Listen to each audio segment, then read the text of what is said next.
ආයිබෝවන් කියලා පිළිගන්නවා SL Night Power YouTube channel එකේ තවත් අලුත්ම වීඩියෝ එකකට ඔයාලා හැමෝම හෙලකුණු. ඔයාලා හැමෝම සිංහල ටයිප් කරන්න එහෙම නැත්නම් ෆෝන් එකේ ටයිපින් වලට යූස් කරන වැත්තේ මෙන්න මේ හෙලකුණු වෙන්නයි. හැබැයි ඊට වඩා හොඳ සිංහල ටයිප් කරන්න පුළුවන්. ඒ වගේම ඕනම භාෂාවකින් ටයිප් කරන්න පුළුවන්. ඒ වගේම voice typing, translate මේ වගේ හැමදේම අඩංගු වෙලා තියෙන keyboard එකක් ඔයාලට හම්බුනොත් ඔයාලා එතකොටත් use කරන්නේ ඔයාලා භාවිතා කරන හෙළකුරුමද. අද අපි කතා කරන්නේ මෙන්න මේ keyboard එක ගැන. ඒ වගේම මේ keyboard එකෙන් කරන්න පුළුවන් මොනවද? මේ keyboard එක මොකක්ද? මේ හැමදේම අපි කතා කරමු අපේ වීඩියෝ එකෙන්. වැඩි කතා නැතුව දැන් අපි යමු අපේ වීඩියෝ එකට. මෙන්න මේ අලුත් keyboard එක මොකක්ද? මේකෙන් කරන්න පුළුවන් මොන වගේ දේවල්ද කියලා බලන්න. දැන් අපි මේ විදිහට අපේ ෆෝන් එකට ඇවිල්ලා ඉන්නේ. මුලින්ම අපි මේකට අපේ ෆෝන් එකට මේ කීබෝඩ් එක ඉන්ස්ටෝල් කරගෙන ඉන්න ඕනේ. සමහර ෆෝන් වල නම් ගොඩක් දුරට එන්නේ මේ කීබෝඩ් එක තමයි. මේ වගේ හොඳ කීබෝඩ් එකක් ඔයාලගේ ෆෝන් එකට ඇවිල්ලා තියෙද්දි තමයි ඔයාලා ට්‍රෙන්ඩ් එකට යන හෙළකුරු දාගෙන යූස් කරන්නේ. මම කියන්නේ හෙළකුරු හොඳ නැහැ කියලා නෙමෙයි. මේ වගේ හොඳ කීබෝඩ් එකක් ඔයාලගේ ෆෝන් එකටම එද්දි ඒ වගේ කීබෝඩ් එකට යන එක තේරුමක් නැති වැඩක් කියලා තමයි මම නම් හිතන්නේ. හරි. අපි බලමු දැන් මේ කීබෝඩ් එක මොකක්ද කියලා. මුලින්ම ඔයාලගේ Play Store open කරගන්න. Play Store open කරගෙන search කරන්න gboard කියලා. එහෙම නැත්නම් gboard කියලා search කරාම ඔයාලට මේ app එක බලා ගන්න පුළුවන්. ඔයාලට පේනවා ඇති මෙන්න මේ විදිහට gboard එහෙම නැත්නම් Google keyboard කියන keyboard එක බලා ගන්න පුළුවන් වෙනවා. මුලින්ම ඔයාලගේ ෆෝන් එකට මේක ඉන්ස්ටෝල් කරගෙන ඉන්න ඕනේ. සමහර ෆෝන් වල නම් මේක ඉන්ස්ටෝල් වෙලාම ඇති. මේක ඔයාලගේ ෆෝන් එකට ඉන්ස්ටෝල් කරලා තියෙනවා නම් මෙතන open හෝ update කියලා ඇති. එහෙම වුණොත් ඔයාලා මේක update කරගන්න. එහෙම නැත්නම් open කරගන්න. මම දැන් මේ විදිහට මගේ ෆෝන් එකට මෙන්න මේ app එක ඉන්ස්ටෝල් කරගන්නවා. දැන් මගේ ෆෝන් එකට මෙන්න මේ app එක ඉන්ස්ටෝල් වෙලා තියෙන්නේ. අපි ගිහිල්ලා බලමු මේ app එක මොන වගේ icon එකකින්ද අපිට බලා ගන්න පුළුවන් කියලා. ඔයාලට පේනවා ඇති මෙන්න මේ වගේ icon එකකින් තමයි අපිට මේ app එක බලා ගන්න පුළුවන් වෙන්නේ. අපි දැන් මේ app එක මුලින්ම open කරගමු. app එක මුල්ම වතාවට open කරද්දී මෙන්න මේ වගේ තැනකට තමයි අපි එන්නේ. දැන් මෙතනින් ඔයාලා enable in settings කියන එකට යන්න. ඊට පස්සේ මෙතන මේ gboard කියන එක ඉස්සරහා තියෙන ටික් එක on කරන්න. ඊට පස්සේ මේකටත් okay කියන එක දෙන්න. හරි. ඊට පස්සේ මෙතන තියෙනවා select input method කියලා option එකක්. ඔයාලා ඒකට touch කරලා මෙතනින් මේ gboard කියන එක තෝරලා දෙන්න. ඊට පස්සේ done කියන එක දෙන්න. හරි. එතකොට මේ විදිහට අපේ keyboard එකේ settings වලට තමයි අපි එන්නේ. දැන් අපි මුලින්ම මෙන්න මේකේ settings ටික හදාගන්න ඕනේ. මුලින්ම අපි මෙතන තියෙන මේ language කියන එකට language කියන එකට ගියාම add keyboard යටතේ අපිට අවශ්‍ය භාෂාවකින් keyboard එකක් add කරගන්න පුළුවන්. මට අවශ්‍ය භාෂා දෙකම මෙතන තියෙනවා සිංහල සහ ඉංග්‍රීසි කියලා. මෙතන සිංහල නැත්තම් ඔයාලට පුළුවන් මේ add keyboard යටතේ ගිහිල්ලා මෙතන මේ විදියට සිංහල කියලා search කරලා සිංහල භාෂාව තෝරගන්න. හරි. දැන් මම මෙතනින් මේ සිංහල කියන එකට යන්නම්. ඒකට ගියාමත් අපිට මෙන්න මේ විදියට keyboard කීපයක්ම බලා ගන්න පුළුවන් වෙනවා. මෙතන මේ සිංහල අකුරුම තියෙන එක මේක singlish මේක english මේක ඉංග්‍රීසියෙන් සිංහල අකුරු ගන්න එක. ඒ කියන්නේ අපි සාමාන්‍යයෙන් කතා කරන singlish වගේ තමයි. හරි. මම ඒකත් තෝරගෙන මෙතනින් done කියන එක දෙන්නම්. හරි. අපි එතන settings ටික හදාගෙන ඉවරයි. ඊට පස්සේ අපි මෙතන මේ දෙවෙනි option එකට ඒක යටතේ අපිට මෙන්න මේ වගේ ටිකක් තමයි බලා ගන්න පුළුවන් වෙන්නේ. මෙතන මේ number row කියන ටික් එක ඔයාලා on කරගන්න ඕනේ. ඒකෙන් වෙන්නේ අපේ keyboard එකේ number row එකක් පෙන්වන එක.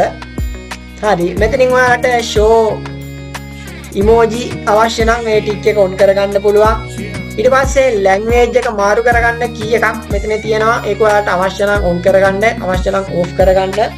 මෙතන තියෙනවා one hand mode කියලා එකක්. ඒක වෙන්නේ අපිට අත් දෙකෙන් type කරන්න අමාරු වෙලාවකට අපිට මේ දකුණට හරි වමට හරි මේක වෙනස් කරගන්න පුළුවන් වෙන එක. ඒක අපිට මෙතනින් on කරගන්න අවශ්‍ය වෙන්නේ නැහැ. මොකද ඉස්සරහට අපි කතා කරනවා අවශ්‍ය වෙලාවට විතරක් one hand mode එකට දාගන්න පුළුවන් ක්‍රමයක් ගැන keyboard එක. ඊට පස්සේ මෙතනින් මේ keyboard එකේ size එකත් ඔයාලට කැමති විදිහකට වෙනස් කරගන්න පුළුවන්. මම මේ විදිහට මෙතනින් extra tall කියන එක දෙන්නම්. මෙතන sound creep press කියන එකෙන් keyboard එක press කරද්දී මේ sound එකක් එනවා. අවශ්‍ය නම් ඒකත් on කරගන්න පුළුවන්. මේක අවශ්‍ය වෙන්නේ නැහැ. pop up creep press. ඒ කියන්නේ key එක අපි ඔබද්දී මොන key එකද press උනේ කියලා පොඩ්ඩක් pop up වෙලා පෙන්නනවා. ඊට පස්සේ තියෙන්නේ long press for symbol කියලා. ඒ කියන්නේ අපේ keyboard එකේ අකුරක් උඩ අපි touch කරගෙන හිටියාම එතන අයිති symbol එකක් type වෙනවා. මෙතනින් ඔයාලට පුළුවන් මෙන්න මේකත් අවශ්‍ය පරිදි වෙනස් කරගන්න. මම මේක 700 වගේ දෙන්නම්. හරි. එච්චරයි අපිට මෙතනදී හදාගන්න තියෙන්නේ. ඊළඟට අපි යන් ඊළඟ option එක. ඒ තමයි theme කියන option එක. මෙතනින් ඔයාලට පුළුවන් ඔයාලගේ keyboard එකට කැමති theme එකක් දාගන්න. මේ my theme යටදී ගිහිල්ලා ඔයාලට පුළුවන් ඔයාලගේ gallery එකේ තියෙන photo එකක් වුණත් මේකට තෝරලා දාගන්න. මම මෙතනින් මේ show more කියන එක යටදී ගිහිල්ලා show more කියන එක යටදී ගිහිල්ලා මෙතනින් කැමති වර්ණයක් තෝරලා දෙන්නම්. ඒ වගේම මෙතනින් තියෙනවා photo විවිධ වර්ණ. මෙතනින් ඔයාලට කැමති එකක් තෝරලා දෙන්න පුළුවන්. ෆොටෝත් විශාල ප්‍රමාණයක් තියෙනවා මෙතන. මම මෙතනින් මේ කළු වර්ණය තෝරලා දෙන්නම්කෝ. මෙතන තියෙනවා keyboard කියලා option එකක්. ඒකෙන් වෙන්නේ මේ key වටේට පොඩි board එකක් තියෙනවා ඔයාලට පේනවා ඇතිනේ. අන්න ඒක නැති වෙන එක. ඔයාලට පේනවා ඇති දැන් අර කොටු වෙන් කරලා තිබ්බ එක නැති වුණා. මේක දාපු ගමන් ආයෙත් පෙන්නනවා. මම ඒකත් off කරගෙන apply කියන එක දෙන්නම්. හරි. දැන් අපි මෙතනිනුත් back වෙමු. ඊට පස්සේ අපි යන්නේ text correction කියන එකට. ඒකෙදී අපිට වෙනස් කරන්න මේ auto correction කියන option එක අපි off කරගන්න ඕනේ. ඊට පස්සේ මෙන්න මේ auto space කියලා තියෙන එක on කරගන්න ඕනේ. ඊට පස්සේ double space full stop. ඒක ඔයාලට කැමති නම් on කරගන්න පුළුවන්, කැමති නම් off කරගන්න පුළුවන්. මම නම් මේක off කරගන්නවා. ඒකෙන් වෙන දේ කිව්වොත් එකවර දෙපාරක් space එක තිබ්බොත් නැවතීමේ ලකුණක් තමයි එතන සඳහන් වෙන්නේ. ඔයාලට කැමති නම් ඒකත් on කරගන්න පුළුවන්. හරි. ඊළඟට යන් අපි ඊළඟ option එකට. ඒක නම් අපිට වෙනස් කරන්න දෙයක් නැහැ. ඊළඟට අපි යන්නේ මෙතන මේ voice typing කියන එකට. ඒකත් අපි on කරගෙන තියෙන්නේ. ඒකෙත් අපිට හදන්න දෙයක් නැහැ. ඊට පස්සේ තියෙනවා clipboard කියලා option එකක්. ඒකෙදි ඔයාලා හදාගන්න ඕන ටිකක් තියෙනවා. මෙතන මේ උඩම තියෙන ටික් දෙකම off කරගෙන යටම තියෙන ටික් එක on කරගන්න ඕනේ. මේකට ඔයාලා allow කියන එකක් දෙන්න. ඒ කියන්නේ අපි මොකක් හරි screenshot එකක් ගැහුවොත් ඒ screenshot එක අපේ clipboard එකට යනවා. ඒ කියන්නේ අපි මොකක් හරි copy කරගත්ත දෙයක් වගේ වෙනවා. අපි ඒවා ඉස්සරහට කතා කරමු ඒවා use කරන්නේ කොහොමද කියලා. හරි. ඊට පස්සේ නම් අපිට මේකේ වෙනස් කරගන්න කියලා දෙයක් නැහැ. අපි දැන් යන්නේ අපේ keyboard එකට. මම දැන් මේ විදිහට මගේ note app එක open කරගන්නවා. එතකොට open වෙන්නේ මෙන්න මේ විදිහට අපේ gboard කියන අපි අලුතෙන් දාගත්ත keyboard එක. මෙතන තියෙනවා දැන් මේ උඩම option ටිකක්. අපිට මේ තිත්තුණු උඩ touch කරලා තවත් option ටිකක් බලා ගන්න පුළුවන් වෙනවා. අපි ඒවා ගැන ඉස්සරහට කතා කරමු. දැන් මෙතන තියෙනවානේ අපිට භාෂා කිහිපයක්. මෙන්න මේක තමයි මේකේ language key එක. මෙන්න මේ key එක press කරලා අපිට කැමති භාෂාවක් තෝරගන්න පුළුවන්. මම දැන් මේ විදිහට මේ English භාෂාව තෝරගෙන තියෙන්නේ. ඔයාලට පේනවා ඇති මම මේ විදිහට GASA කියලා ගැව්වම ගස කියලා ටයිප් වුණා. ඒ වගේම MLA කියලා ගැව්වම මල කියලා ටයිප් වුණා. මේ විදිහට අපිට ලේසියෙන්ම සිංහල ටයිප් කරගන්න පුළුවන් මෙන්න මේක හරහා. ඉංග්‍රීසිත් ඒ වගේම තමයි. ඉංග්‍රීසි නම් ඕන එක තියෙනවානේ. ඊට පස්සේ මෙන්න මේ ඊතලේ උඩ අපිට ටච් කරලා අවශ්‍ය වෙලාවට මේකේ simple capital මාරු කරගන්න පුළුවන්. අපිට මේකේ දිගටම capitalම ඕන නම් මේක උඩ double tap කරන්න. එතකොට මේ විදිහට capital වලින්ම type වෙනවා. ඒ වගේම මෙතනින් තියෙනවා මේ number pad එක. ඒ වගේම මෙතනක් තියෙනවා ලොකුවට number pad එක.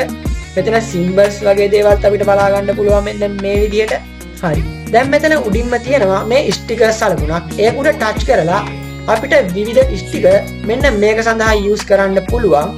ඔයාලට පේනවා ඇති මෙතන sticker විශාල ප්‍රමාණයක් අපිට බලා ගැනීමේ හැකියාව තියෙනවා. ඊළඟට තියෙන්නේ gift කියලා option එකක්. gift කියන එකත් ඒ වගේම තමයි අපිට විශාල gift ප්‍රමාණයක් විවිධ option යටතේ විවිධ මාතෘකා යටතේ අපිට බලා ගන්න පුළුවන් වෙනවා. ඒ වගේම clipboard එක. මේකට touch කරලා ඔයාලා මෙන්න මේ tick එක on කරගන්න ඕනේ. ඊට පස්සේ ඔයාලට පුළුවන් මේ විදිහට අපි මොනවාරි type කරගත්ත දෙයක් තියෙනවා නම් මේ විදිහට copy කරගෙන ඊට පස්සේ මේ clipboard කියන එකට ගිහිල්ලා මෙන්න මේ copy කරගත්ත එකට touch කරන් ඉඳලා pin කියන එක දෙන්න. එතකොට මේක අපේ clipboard එකට pin වෙනවා. ඊට පස්සේ මේක අපිට ඕනම වෙලාවක නැවත use කරන්න පුළුවන්. මෙන්න මේ විදිහට phone එක නැවත restart කරත් මේ pin කරගන්න message මෙතනින් නැති වෙන්නේ නැහැ. අපිට ඕන message ප්‍රමාණයක් මෙතන pin කරලා තියාගන්න පුළුවන්. හරි දැන් මම කතා කරන්නේ screenshot එකක් අර clipboard එකට එනවද මොකක්ද එක? හරි. මේ විදිහට දැන් මම මේකේ screenshot එකක් ගහ ගන්නවා. ඔයාලට පේනවා ඇති මෙන්න මේ clipboard එකට අපි ගහගත්ත screenshot ටික add වෙලා තියෙනවා. මෙන්න මේ විදිහට මේ screenshot එකක් උඩ දැන් touch කරාම අපිට screenshot එක ඕනම තැනකට add කරගන්න පුළුවන්. ඔයාලා දකින්න ඇති දැන් මෙතනත් මේ screenshot එක add වුණා. හරි. ඊට පස්සේ තියෙනවා settings සලකුණ. ඒකෙන් යන්නේ අපි අර කලින් ගියා වගේම settings වලට. ඊට පස්සේ තියෙනවා more යටතේ ගියාම one hand mode. one hand mode තමයි අපිට අනිත් වැදගත් දේ. මේක උඩ touch කරාම ඔයාලට පේනවා ඇති අපේ මේ keyboard එක පැත්තකට move වෙනවා. මේක නම් දැන් දකුණු පැත්තට මෙන්න මේ ඊතයි උඩ touch කරලා අපිට වම් පැත්තට move කරගන්න පුළුවන්. අපිට අත් දෙකම මේක use කරන්න බැරි වෙලාවක ඔයාලගේ හුරු අතේ පැත්තට මෙන්න මේක මේ විදිහට move කරගන්න පුළුවන්. ඊට පස්සේ මෙන්න මේක උඩ touch කරලා නැවතත් මේක පරණ තත්ත්වයටම පත් කරගන්න පුළුවන්. හරි. ඊට පස්සේ තියෙනවා translate කියලා option එකක්. මේක තමයි මේ keyboard එකේ තියෙන අනිත් වැදගත්ම option එක විදිහට මම දකින්නේ. අපි දැන් මේ translate කියන එක උඩ touch කරමු. ඊට පස්සේ මෙන්න මේ වගේ එකක් එයි. ඔයාලා මේකට okay කියන එක දෙන්න. හරි. එතකොට එන්නේ මෙන්න මේ වගේ එකක්. දැන් මම මෙතන සිංහලෙන් type කරගන්නවා ගස කියලා. ඔයාලට පේනවා ඇති ඒක ඉංග්‍රීසියෙන් type වුණා the tree කියලා. මෙතන දැන් language දෙකක් තියෙනවා. ඔයාලට පේනවා ඇති වම් අත පැත්තේ තියෙන්නේ අපි මොකක් හරි type කරගන්න language එක. ඒ වගේම අනිත් පැත්තේ තියෙන්නේ ඔයාලා වම් අත පැත්ත එක නම් වෙනස් කරන්න යන්න ඕනේ නැහැ. ඔයාලා දකුණු අත පැත්ත එක වෙනස් කරගන්න පුළුවන්. ඔයාලට මේ අපි දෙන භාෂාව translate වෙන්න ඕනේ මොන භාෂාවකටද කියලා. දැන් මම මෙතනින් අරාබි කියන එක දීලා ගස කියලා type කරන්නම්. ඔයාලට පේනවා ඇති ඒක අරාබි භාෂාවෙන් ගස විදියට type වුණා. දැන් මම මෙතනින් ගිහලා dog කියලා දෙන්නම්. ඔයාලට පේනවා ඇති ඒකත් අරාබි භාෂාවට convert වුණා. හරි. ඒක ඉවරයි. දැන් මෙතන මොකද්ද මේ mic එකක් තියෙන්නේ. ඒකෙන් අපිට පුළුවන් අපි type කරන්නේ නැතුව අපි කියන දේවල් type වෙන විදියට හදාගන්න. මම දැන් මේ mic එක උඩ touch කරනවා. එතකොට මුලින්ම අපි මේ විදිහට permission ඉල්ලා ඔයාලා මේකට permission දෙන්න. මම ආයෙත් type කරනවා. හරි. දැන් මම මොනවද කියන්නම් මෙන්න මේක touch කරලා කොහොමද? ඇයි type වෙන්නේ නැත්තේ? ඔයාලට පේනවාද දැන් අපේ keyboard එකේ තියෙන්නේ ඉංග්‍රීසි භාෂාව. හැබැයි අපි කතා කරේ සිංහල භාෂාවෙන්. ඒකින්ද අපි මුලින්ම අපේ keyboard එක සිංහල භාෂාවට convert කරගෙන ඉන්න ඕනේ. මම දැන් මේ විදිහට මගේ keyboard එක සිංහල භාෂාවට හෝ සිංග්ලිෂ් භාෂාවට මේ දෙකම වැඩ කරනවා.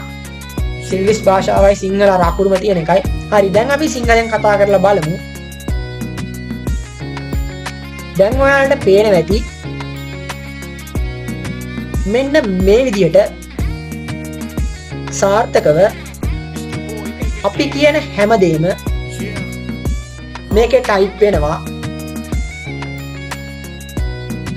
හරි. දැන් ඔයාලට පේන්නේ නැති ගොඩක් අපි කතා කරපු හැමදේම මේකේ type වුණා.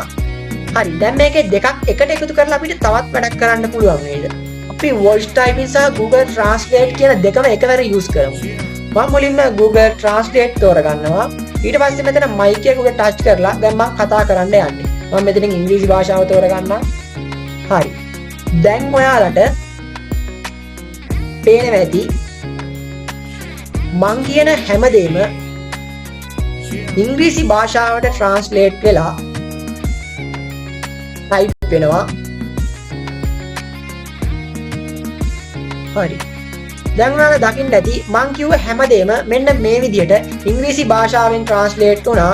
ඒ විදිහට ඔයාලට පුළුවන් ගොඩක් ප්‍රයෝජන මෙන්න මේ Google Translate සහ voice typing කියන දෙකම use කරලා ලබා ගන්න. මේ ටික තමයි අපිට මෙන්න මේ keyboard එකෙන් නම් කතා කරන්න තියෙන්නේ. මේ keyboard එක ඔයාලට ගොඩක් වැදගත් වෙයි කියලා මං හිතනවා. දැන් ඔයාලට හොඳ අවබෝධයක් ලැබෙන්නේ නැති කියලා මං හිතනවා. මෙන්න මේ Google keyboard එහෙම නැත්නම් gboard කියන keyboard එකෙන් අපිට කරන්න පුළුවන් මොන වගේ දේවල්ද කියන එක. ඒ වගේම ඔයාලට හිතෙන්නේ නැති හෙලකුරු වලට වඩා මේ gboard එක හොඳයි කියලා. හැබැයි හෙලකුරු use කරන්න පුරුදු වෙලා තියෙන අය නම් gboard එහෙම නැත්නම් Google keyboard වලට මාරු වෙයි කියලා මං හිතන්නේ නැහැ. හැබැයි Google keyboard මේ වෙනකොටත් use කරන අය දන්නවා ඇති මේ Google keyboard එක මොන වගේ එකක්ද කියලා. ඔයාලා කැමති නම් හෙලකුරු වලින් Google keyboard එකට මාරු වෙලා බලන්න. මේ වීඩියෝ වලට ගොඩක් වැදගත් වෙයි කියලා මං හිතනවා. ඒ වගේම වීඩියෝ එක ගැන ඔයාලගේ අදහස් අනිවාර්යයෙන්ම කමෙන්ට් එකක් විදිහට අපිට යොමු කරන්න. ඒ වගේම තාමත් ඔයාලා අපේ channel එක subscribe කරලා නැත්නම් මේ වගේ වටිනම අලුත්ම වීඩියෝ බලන්න ඔයාලා අපේ channel එක subscribe කරලා තියාගන්න. ඒ වගේම අපි වීඩියෝ එකක් දාපු ගමන් ඔයාලා ළඟටම ගෙන්න ගන්න. ඊට එහා තියෙන bell icon එකත් all දාලා තියාගන්න. ඒ වගේම channel එකේ about එකට ඔයාලට ගිහිල්ලා පුළුවන් අපේ Facebook සහ Instagram page follow කරන්නත්. Telegram සහ WhatsApp group සමග සම්බන්ධ වෙන්න Telegram සහ WhatsApp ඔස්සේ මා සමග direct සම්බන්ධ වෙන්නත් ඔයාලට පුළුවන්. තවත් අලුත්ම වටිනම වීඩියෝ එකකින් අපි එනකම් මෙන්න මේ වීඩියෝ ටිකත් ඔයාලා බලලා නැත්නම් මේ වීඩියෝ ටිකත් ඔයාලා බලන්න.